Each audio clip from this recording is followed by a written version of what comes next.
c'est en super état. Ouais. C'est en super état. Grosso modo, le prix moyen du lot, c'est 30 000 € le lot. Ouais. Donc, qu'est-ce qui achète à 30 000 € le lot, un lot comme ça? C'est incroyable. Non, rien à dire, rien à dire. Non, non. Pour 300 000 € avec 3 300 € de loyer brut. Très bien. Compris, hein. Très Il n'y a bien. pas besoin de faire des calculs précis pour savoir qu'on va sortir un beau cash flow, quoi. Et donc là, c'est pareil, toutes ces évacuations qui sont en PVC, ça c'est vraiment bien parce que souvent sur les immeubles anciens, on a des vieilles descentes. Bonjour à tous, bienvenue dans cette nouvelle vidéo. J'ai le plaisir de vous présenter Gonzague. Bonjour. Bienvenue. Qui va nous présenter un beau projet qui a été vendu pour un client projet locatif. Un projet qui se trouve juste derrière nous, c'est ce bel immeuble. Donc félicitations aux heureux acquéreurs qui vont voir la vidéo. Donc Gonzague, est-ce que tu peux nous en dire plus sur ce projet qu'on va visiter, de quoi il est composé, donner quelques chiffres. Bien sûr, comme à chaque fois, je ferai à la fin de la vidéo toute l'analyse financière, fiscale, patrimoniale. On va parler du dossier bancaire, enfin on détaille tout comme d'habitude, mais là en gros pour donner un petit peu le prix, nombre d'appartements, quels sont les revenus locatifs de ce projet. Ok, donc c'est un immeuble de 10 lots, on a 9 appartements, il y a une petite maison à l'arrière, c'est principalement du T2 et du T3, on était à un prix affiché à 310 000 €. Net vendeur, c'est en direct vendeur et en termes de revenus locatifs on est à 3 345 brut. Voilà. Et tous les apparts étaient loués sauf un qui était en train de se libérer, donc quand les acheteurs ont pris le bien, on avait un appartement de libre. D'accord, donc projet à un peu plus de 10% de rentabilité. On avoisine les 10% sur le coût total du projet. Plus, ouais, on est entre pas loin des 11. Ouais, faut pas trop le dire. Oui, ça c'est que chez projet locatif que ça se passe. Non, bon, on plaisante. On est dans un milieu un petit peu rural aussi, dans une petite ville. On est dans l'Aveyron, on est à Decazeville, voilà, une petite ville de 5000 habitants. C'est ça. Voilà, qui permet aussi de trouver des rentabilités un petit peu plus élevées que ce qu'on peut trouver en grande métropole, mais qui permet justement d'avoir ce fameux différentiel positif et de pouvoir avoir des projets qui, au-delà de l'autofinancement, génèrent un peu de trésorerie pour aussi avoir un différentiel bancaire positif et puis continuer à investir. C'est le cas d'ailleurs de ces clients qui nous ont fait confiance une nouvelle fois pour ce projet, qui ont pas mal enchaîné avec nous, puisqu'en 2 ans, on les a accompagnés dans 6 immeubles de rapport. Donc voilà, ils ont bien compris les mécanismes, et ils nous ont fait confiance et ils développent leur patrimoine aussi grâce à leur expérience, leur connaissance et l'accompagnement aussi de projets locatifs.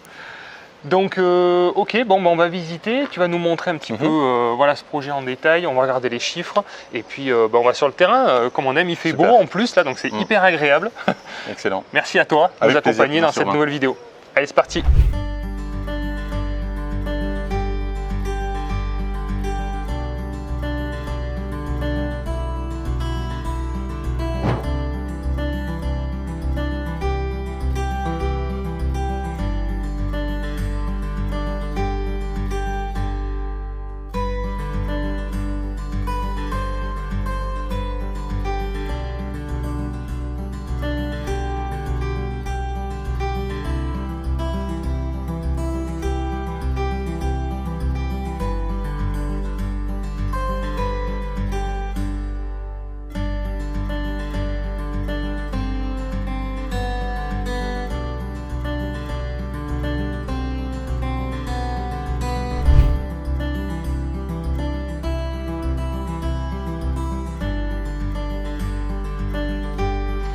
Si vous arrivez pour la première fois sur cette chaîne, déjà bienvenue. Je vous invite à vous abonner et à liker cette vidéo. Je m'appelle Robin Ledin, j'investis dans l'immobilier depuis maintenant plus de 12 ans. Sur cette chaîne, vous trouverez beaucoup de conseils pour investir, pour vous aider à passer à l'action. Et puis, je co-dirige aussi la société Projet Locatif. Hop, juste ici, vous avez un lien en description. Si vous n'avez pas le temps, si vous n'avez pas l'expérience et où vous préférez être accompagné et qu'on vous trouve des projets clés en main sur toute la France, nous avons actuellement 120 conseillers comme Gonzague qui est présent dans cette vidéo, qui sont tous des multi-investisseurs et qui peuvent vous aider à passer à l'action si vous avez besoin d'être rassuré ou tout simplement vous voulez optimiser votre investissement. Donc Gonzague, déjà pour commencer, au niveau de la façade extérieure, bon, on voit que c'est propre, il n'y a rien à faire, c'est un magnifique immeuble. Ouais. C'est ce qui a un peu fait la différence, c'est que quand je suis arrivé, déjà je me suis dit c'est un immeuble qui est bien entretenu. C'est assez rare parce que la plupart des immeubles qu'on trouve et sur lequel on se positionne, c'est souvent des anciens investisseurs qui laissent un peu l'immeuble à l'abandon. Donc là, déjà, c'était un peu différent. Le vendeur aussi était quelqu'un d'assez jeune. Et c'est lui qui avait fait rénover la façade. Donc déjà, ça donnait l'idée un peu du profil du vendeur. De l'entretien. Ça m'a beaucoup rassuré. Et en fait, en visitant à l'intérieur, c'était à l'image de ce qu'on voit à l'extérieur. C'était super propre. D'accord. Donc vraiment, là, je me suis dit, on tient quelque chose, quoi. Ouais, tout à fait. Parce que souvent, c'est vrai que sur les zones rurales, on trouve des immeubles, on trouve des rentabilités, mais souvent, il faut voir la qualité des immeubles, c'est vraiment pas terrible. Donc, comme évidemment, on a un peu moins de demandes locatives que dans des grandes villes, forcément, si on a 20-30% des meilleurs produits qu'on peut trouver finalement sur le secteur, on arrivera toujours à louer. Et ce qui ne fonctionne pas souvent dans les secteurs ruraux, c'est on entend dire les anciens investisseurs, j'arrive plus à louer. Il faut voir, c'est des immeubles souvent qui sont vraiment, la façade est moche, c'est des petits appartements qui sont mal rénovés. Donc forcément, voilà, si on propose quelque chose de propre, il n'y a pas de raison que ça ne fonctionne pas. Même si on n'a pas 50 coups de téléphone, il suffit d'en avoir un qui loue déjà. Mais voilà, en général, quand on se positionne comme ça sur les meilleurs produits, ça fonctionne très bien, quoi. Oui. Puis là, tout était loué. Il y en avait juste un qui était en travaux et qui était sur le point d'être reloué. Donc c'était hyper rassurant. Ouais, c'est vraiment le produit qu'on recherche pour nos clients, quoi. Ouais, exactement. Tout à fait. Donc, au niveau de la composition de l'immeuble, il y a 10 lots. Est-ce que tu peux nous dire comment ils sont composés là, de l'extérieur? Au rez-de-chaussée, on a 2 T2 en façade, par accès en façade, un T2 derrière, qu'on accède par le couloir. D'accord. On est toujours au rez-de-chaussée. Au fond du rez-de-chaussée, on a une maison qui est assez grande, qui fait 70-80 mètres carrés. Qu'il faudra rénover, mais voilà, il y a quand même du beau potentiel parce que c'est une maison à part entière. D'accord. Qui n'est pas louée, alors pour l'instant, ça sera un si, elle est louée. Elle est louée pour l'instant. Ah oui, d'accord. Vraiment pas cher, hein. Je crois qu'on est sur les alentours de 300 euros, 350 euros, elle fait 80 mètres carrés. Donc il y a vraiment un potentiel pour la rénover et ensuite augmenter les loyers. Le loyer, c'est que de la maison. Après, le reste, c'est à peu près au niveau du marché. Et ensuite, on est sur, j'ai plus parfaitement en tête, mais on doit avoir 7, donc on doit avoir 2 T2 par étage, au premier et au deuxième, avec encore un T3. Et c'est pareil, ils sont dans des états excellents. C'est du T2 et du T3 à chaque fois. Du T2 et du T3. Avec des prix qui sont dans les 300-350 euros à peu près par logement. C'est ça, entre 300 et peut-être un petit peu plus. 350, 370. Donc c'est dans la fourchette basse du prix du marché. C'est vraiment, les prix sont pas du tout tirés. C'était pas du tout l'objectif du vendeur. Lui, il voulait attirer des bons profils, les garder, faire du passif, ne pas être embêté. Je pense que c'est une bonne idée. Il gagnait bien sa vie par ailleurs, donc il n'avait pas besoin d'aller gratter 20 ou 30 euros en plus. Voilà. Donc il y a vraiment des bons profils. On a vraiment des très bons profils. On a un plaquiste, on a un prof. On a un gendarme, très bien. On a une retraitée aussi qui est adorable et qui nous propose le café à chaque fois qu'on rentre. Très bien. On a une petite famille avec un enfant en bas âge. Donc on a quand même des bons profils pour une ville rurale. On a vraiment des profils qui pourraient plaire à beaucoup de nos investisseurs. Qui sont sérieux, qui ont un boulot. Et des apparts qui sont super bien tenus. Quand on rentre, c'est super propre. À la fois la rénovation et même on voit quand le locataire vraiment prend soin de l'appartement. On le voit quand on nettoyé, visite. On demande aux locataires souvent, alors vous vous sentez bien, est-ce que vous êtes content dans cet appartement, vous vous sentez bien? Et là en général, un locataire mécontent ne se gêne pas pour dire justement quand il y a des problèmes. Donc, et puis là c'était vraiment un propriétaire qui était présent. Il venait une fois par semaine, il réglait les problèmes. Très bien. Un peu comme on fait nous, mais voilà. Mais c'est pas souvent qu'on voit ça. On a souvent des gens qui laissent aux agences, c'est délaissé. On se retrouve avec des problèmes qui s'additionnent et quand on reprend l'immeuble en main, faut tout gérer, quoi. Oui, tout à fait. Puis je trouve que la composition des T2 et T3, ça correspond aussi au plus grand nombre. Les gens seuls, les couples, les jeunes, même plus âgés seuls finalement. En fait, il n'y a que les grandes familles qui ne peuvent pas être intéressées par ce type de produit. En plus, on est très bien placé, là on est proche du centre-ville. Tout à fait, on a les commerces à pied, tout à pied. C'est au calme. Ouais, exactement. Ok, très bien. Bon. comment tu as trouvé ce bien? Est-ce que tu peux donner cette information? La chance que j'avais, c'est qu'au moment où le bien est apparu, j'avais vraiment beaucoup de disponibilité. Ouais, donc j'ai appelé tout de suite. D'accord. Il m'a répondu et on a fixé un rendez-vous, je sais pas, l'annonce a dû apparaître vers 9-10 heures, je l'ai appelé à 11 h et à midi on visitait. Donc, oui, une heure plus tard, tu étais sur place. Voilà, j'étais le premier à visiter. Hein. Là, il n'y a pas eu de secret. J'ai vu tout de suite le potentiel. Et puis, j'ai eu un très bon contact avec le vendeur. Ça s'est très bien passé. Donc, j'ai réussi un peu à gagner sa confiance. Et puis après, on avait des clients en portefeuille. Ça a qui matché. ont su être réactifs aussi. Hyper réactifs parce que je crois que l'offre, on a refait une deuxième visite pour prendre des photos, récupérer des éléments en plus 2-3 jours après. D'accord. Et l'offre, c'était pareil, 2-3 jours après. Donc non, au bout de 3 jours, 4 jours, c'était verrouillé, quoi. Donc c'est vrai que... Oui, pardon. On avait des investisseurs de Bordeaux, de Paris, de partout qui appelaient, qui se sont même déplacés. Mais voilà, j'ai su le convaincre qu'on avait des bons clients et que ça irait jusqu'au bout et ça a fonctionné. Donc lui, il est ravi, le vendeur, nos clients aussi. Enfin, bon, voilà, c'est bien, la relation humaine, c'est hyper important, la relation humaine, dans tous les domaines. Hein. On n'est pas là pour trouver les biens, mais au niveau bancaire, à tous les niveaux, dans notre métier, c'est hyper important. C'est ça. Donc là, la réactivité, parce que c'est vrai qu'avec projet locatif, alors des fois on a des biens off-market, mais il ne faut pas rêver, il n'y a pas que des biens off-market, c'est à peu près 50% des ventes qu'on fait, 50% c'est des biens qui sont publiés, on va dire, au grand public ou en réseau un petit peu local, mais ce qui fait la différence, c'est la réactivité, d'être le premier à visiter. En plus de ça, tu as pu négocier alors qu'il y avait une forte demande, donc là c'est le relationnel aussi qui a fait la différence. Et la troisième partie, c'est des clients aussi qui ont su être très réactifs, qui ont su se positionner rapidement.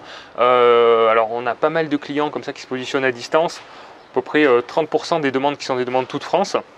C'est le cas de ces clients, c'est pour ça qu'ils ont acheté comme ça aussi rapidement un nombre d'immeubles important et sans forcément se déplacer. Je crois qu'ils ont visité le bien quasiment quelques jours avant la date de l'acte authentique. Il y a une confiance qui s'était instaurée, encore une fois, la relation humaine, tous les éléments que tu as pu amener qui les ont confortés. C'est ça, moi j'étais tellement convaincu que je suis devenu convaincant et aussi on sentit que c'était vraiment une super affaire. Après, voilà, on a toujours la possibilité, l'acheteur est quand même bien protégé, on peut se positionner et on a tout le temps jusqu'à la signature du compromis pour visiter. Ça, c'est ce que je dis souvent à mes clients, c'est que il faut un peu verrouiller, se garder le bien pour soi en faisant une offre. Et puis ensuite, on prend le temps d'étudier les papiers, la taxe foncière, les éléments. Il faut bloquer le bien. Voilà, il faut bloquer le bien et après on peut toujours se rétracter. Même après avoir signé le compromis, on a encore 10 jours pour se rétracter. Se rétracter, ça fait partie de la stratégie. Rapidement. Ok, très bien. Alors on a la chance d'avoir un appartement qui vient d'être mis en location, c'est ça?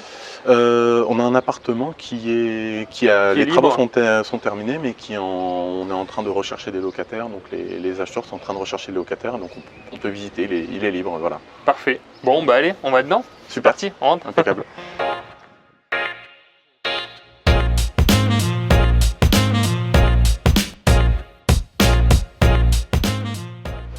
Voilà.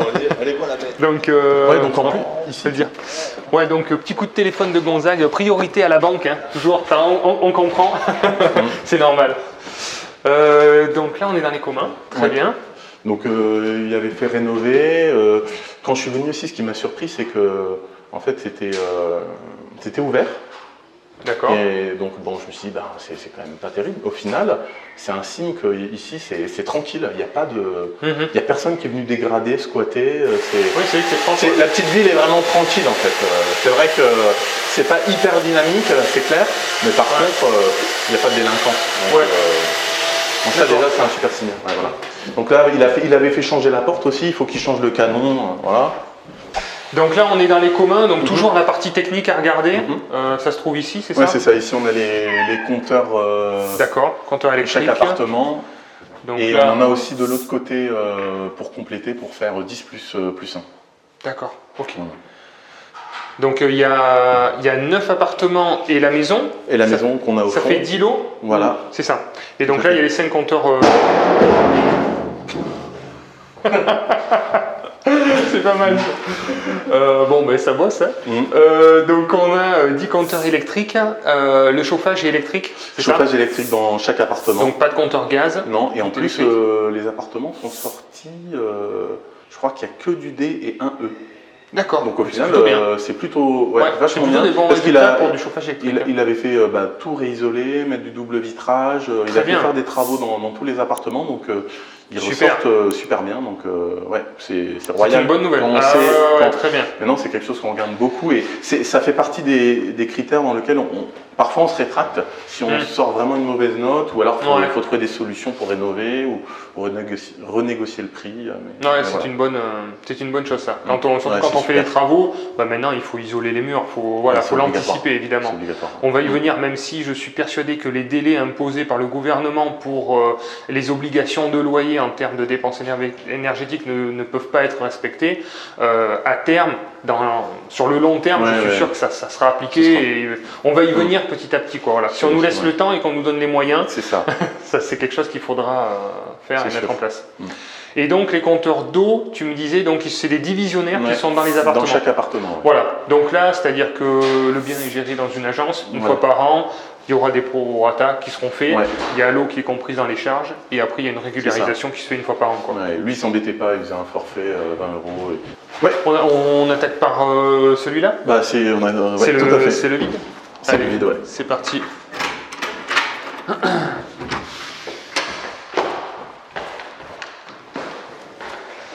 Yes. Donc tu vois, la rénovation, elle est à peu près, ils sont tous à peu près comme ça, donc c'est pas luxueux, mais c'est propre. Pour les locataires ici, ils sont super contents en fait. C'est très bien, c'est très bien.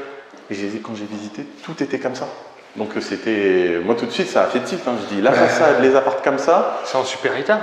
C'est en super état. Grosso modo, le prix moyen du lot, c'est 30 000 € le lot.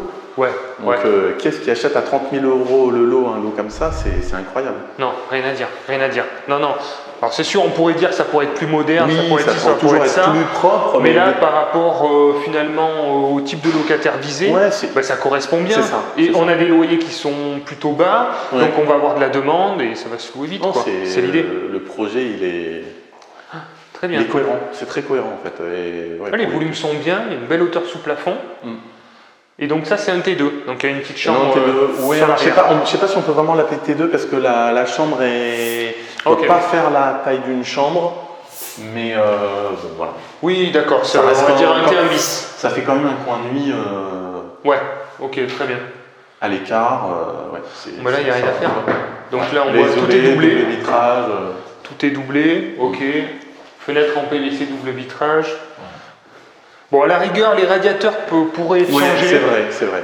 Ça serait... À la rigueur, il y a 3 radiateurs à changer. C'est vrai. On pourrait mettre un petit billet dessus, ça coûterait pas très cher. C'est radiateur à inertie maintenant. C'est vrai que c'est ce qui se fait bien. J'avoue. Oui, ça coûte pas très cher. Non. Il l'avait pas fait.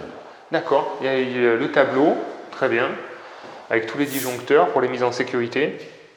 Et une petite salle d'eau qui est bien agencée, qui est simple, mais efficace. D'accord. Très bien. Très sympa. Puis le vendeur s'était vraiment impliqué. Là, typiquement, en fait, il a fait rénover ses appartements par ses locataires.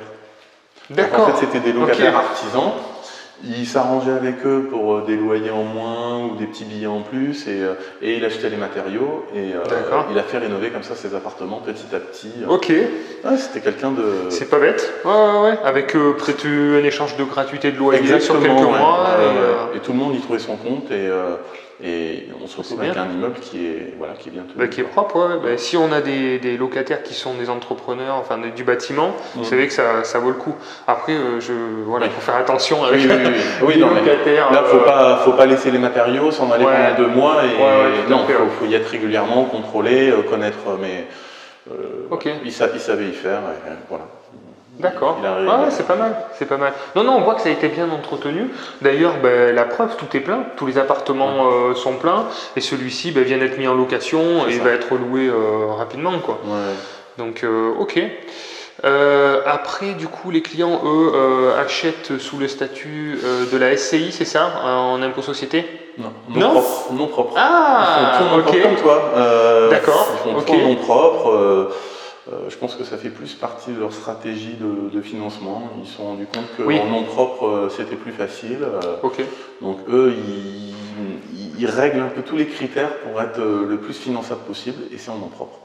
Ok, parce que c'est vrai que là, quand on atteint ce niveau de financement, ils se sont un peu spécialisés dans le domaine du financement pour minimiser le risque et optimiser au maximum leur dossier pour être le plus efficace possible. Et alors c'est vrai qu'à première vue, je me dis, finalement la SCI et l'IS s'y prête parce que tout est loué, mais encore une fois, c'est pour ça que je dis le statut s'adapte en fonction de la situation fiscale que vous avez, votre objectif et du projet. Et c'est vraiment ces trois éléments. C'est pas que le projet. Là, j'ai dit SCI LIS parce que pour moi, le projet en lui-même, c'est la SCI LIS. Mais là, par rapport à leur situation fiscale personnelle et parce que leur situation fiscale personnelle fait qu'ils ont d'autres immeubles en déficit foncier qui vont gommer la fiscalité de ce projet et leur objectif qui est d'obtenir plus de financement et puis peut-être une revente avec la plus-value des particuliers sur le long terme. Du cash flow. Le cash flow, parce qu'on SCI, le cash flow, c'est encapsulé. Tout à fait. Donc voilà, c'est pour ça qu'il n'y a pas un statut qui est obligatoire en fonction du bien, c'est vraiment adapté. Pour moi, c'est les trois critères principaux que vous devez vous poser pour adapter le statut.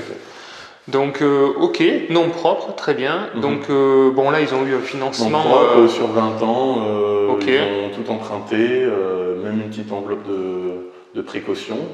D'accord, pour les futurs travaux à venir, tout ça. Très bien. Pour 300 000 euros, avec 3 300 euros de loyer brut. Très bien. Très bien. Pas besoin de faire des calculs précis pour savoir qu'on va sortir un beau cash flow. Tout à fait. Bon, je vous ferai la fiche de synthèse de toute manière à un moment où on va tout reprendre vraiment au niveau des chiffres. Déjà, les loyers, le prix, moi ça m'a sauté aux yeux. C'était hyper rentable. C'était. Tout à fait. Donc le financement s'est bien passé. Est-ce que c'est une banque régionale, une banque plutôt sur leur lieu de résidence qui les a financés? C'est des gens qui sont assez multi-bancarisés, spécialisés, comme tu dis, dans le financement, même je dirais presque professionnalisés. Donc franchement, ils étaient hyper autonomes. D'accord. C'était Crédit Agricole et ça a été hyper rapide. Très bien. J'avais toujours un doute parce que ils avaient quand même pas mal de projets. Je me dis, à un moment, on va leur dire stop, mais non, franchement, ils maîtrisaient. Mais bien sûr qu'on leur dit stop. Ça s'est bien passé. Mais il ne faut pas les écouter. N'écoutez pas les banquiers. C'est ça. J'en parlais avec mon associé Guillaume qui est juste derrière. Big up à lui, il lui un like pour Guillaume qui passera de l'autre côté de la caméra la prochaine fois. Et je lui dis, mais je comprends pas pourquoi, quand on veut trouver un bien, moi quand je veux trouver un bien, je ratisse toutes les agences immobilières, je vais voir un agent immobilier, il me dit mais non, vous cherchez un bien à 8% ou à 10%, mais ça n'existe pas, n'importe quoi, au revoir monsieur. On me l'a dit plein de fois, ça sûrement ça a dû t'arriver. Mais pourquoi en fait on en fait, je fais toutes les agences, au bout d'un moment évidemment on trouve, et pourquoi on ne fait pas pareil avec les banques? Quand on va voir un banquier qui nous dit mais non, mais là vous rigolez, mais plus personne ne vous prêtera, plus personne ne vous financera.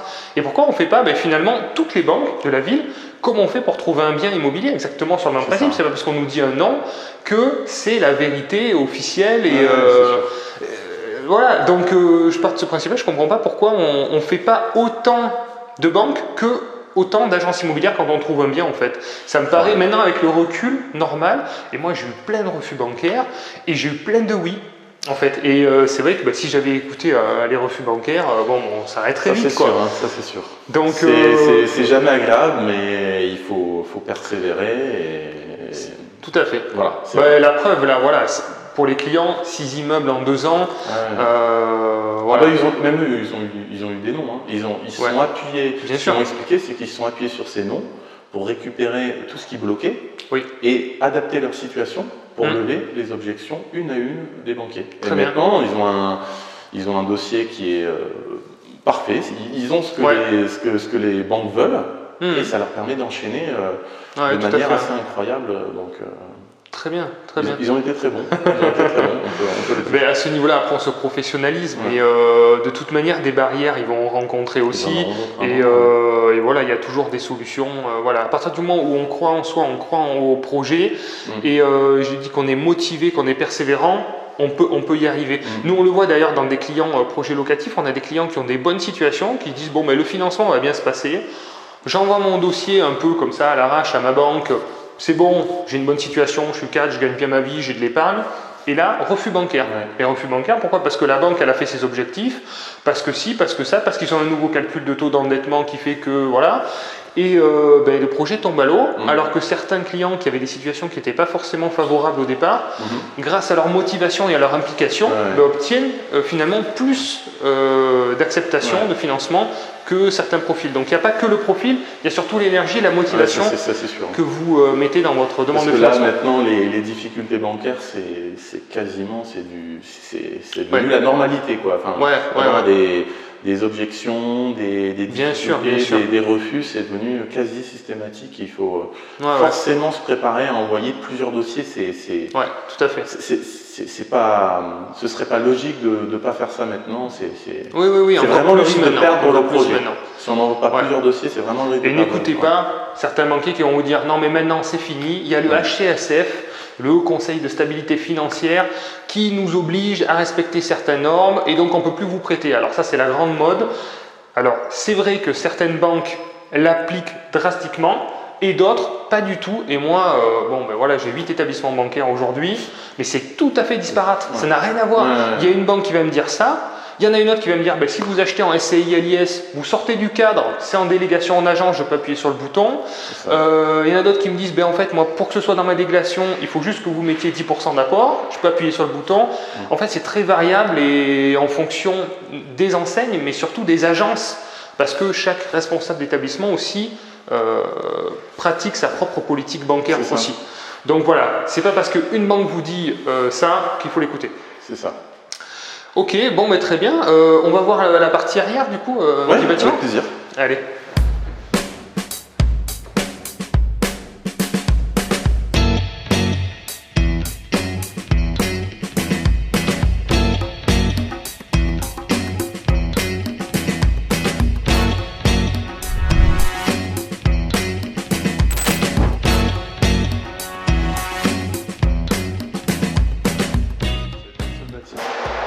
Coller la cage d'escalier. Excellent. Et là, un plaquiste qui s'était fait fracturer sa porte parce que on pensait qu'il avait un problème de santé et les pompiers sont arrivés, ils lui ont explosé la porte. Oh, purée. Donc pour son assurance, il s'est fait payer une nouvelle porte. D'accord. Voilà. Excellent. Et là, c'est un gendarme. Très bien, donc on voit que la cage d'escalier est très propre. Hein. Donc tu me disais, il y a un coup de peinture qui est prévu aussi, une remise au propre de la cage d'escalier. D'accord. Donc là on voit en fait, il y a 5 niveaux, il y a 2 appartements par niveau. Enfin il y a 4 niveaux, 2 appartements par niveau et un au rez-de-chaussée, plus la petite maison derrière. C'est ça. Ok, ça fait quand même de la surface. Hein. La surface totale, T2, un T3. Je ne l'ai pas en tête là comme ça, mais il y a plusieurs centaines de mètres carrés sans problème peut-être.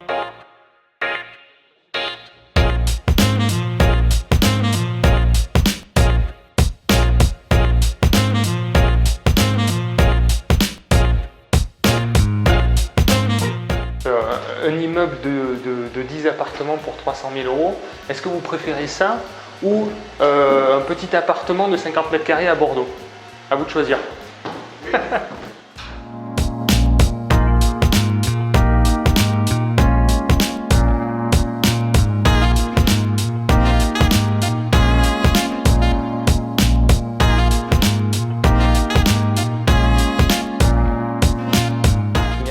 Ouais, il a mis les caves, son ménageur, je sais pas si c'était lui. On n'en a pas trop discuté. Ah ben là, il y a les comptoirs divisionnaires là. Ah oui, voilà. Ça doit être les 3 du rez-de-chaussée. Avec les ballons d'eau.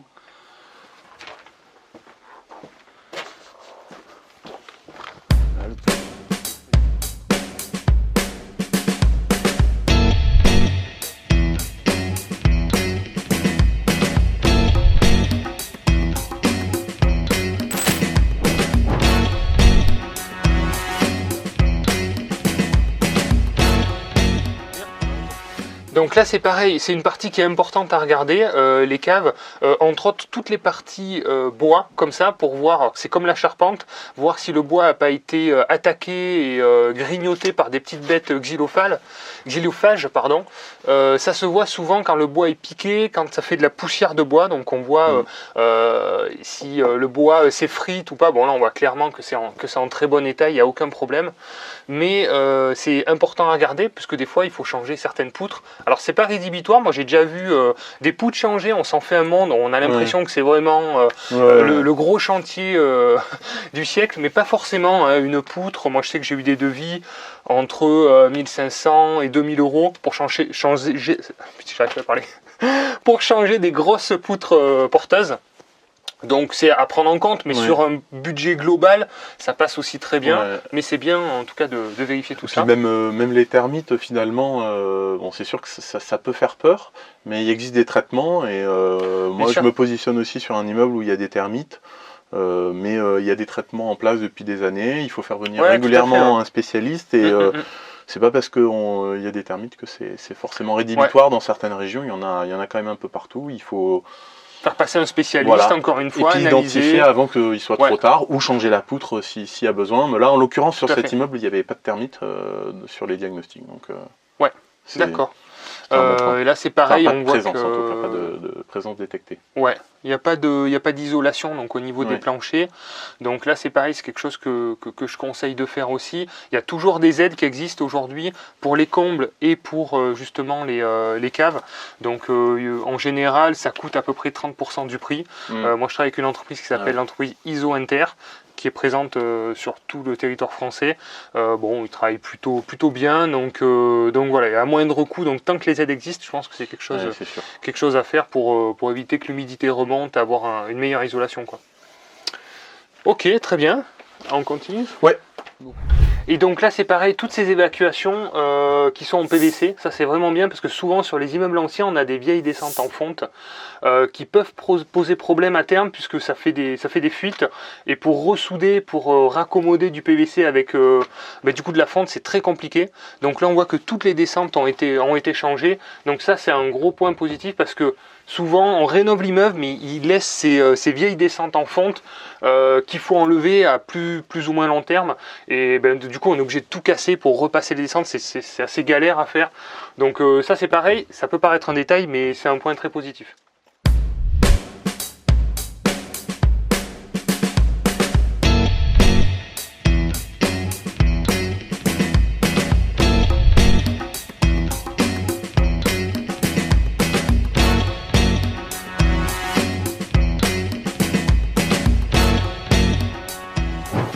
Donc on se retrouve à l'extérieur de l'immeuble. L'objectif des clients, c'est quoi? Parce qu'ils ont quand même enchaîné énormément ces derniers temps. Quel est leur but? Pourquoi ils investissent autant dans l'immobilier? C'est pour remplacer leurs revenus salariés par des revenus issus de l'immobilier. Donc ils sont à fond dans cet objectif depuis quelques mois, voire quelques années. Et puis ils enchaînent et jusqu'au jour où je pense qu'ils pourront vraiment passer le cap et quitter leur boulot. Donc, incroyable, c'était ça leur objectif. Félicitations à eux. Et du coup là sur ce projet, donc ils ont pris une petite enveloppe travaux pour faire 2-3 petits travaux et puis pour anticiper aussi la suite des événements. Et donc ils ont obtenu en plus un différé sur ce projet. Ouais, 24 mois, ce qui leur permet de générer une belle trésorerie. Rien qu'avec le cash flow déjà on la génère, mais avec le différé c'est énorme. Ouais. Quasiment 9 000 euros de cash flow, sachant qu'avec le différé on ne paye que des intérêts. Donc je vous laisse imaginer l'enveloppe de trésorerie justement pour pallier après à l'entretien, des petits travaux qui peuvent être réalisés dans l'immeuble, et ça permet d'avoir un bon matelas de sécurité pour être serein et puis anticiper aussi les futures demandes bancaires, d'apport ou de trésorerie aussi de côté, puisque plus on investit, plus la banque demande effectivement de la trésorerie. Donc c'est intéressant dans une dynamique comme ça où on souhaite continuer d'avoir un bon matelas de sécurité. au fur et à mesure d'en avoir de plus en plus, quoi. Financière du projet. Alors, on se retrouve bien avec un immeuble de 10 appartements situé à Decazeville.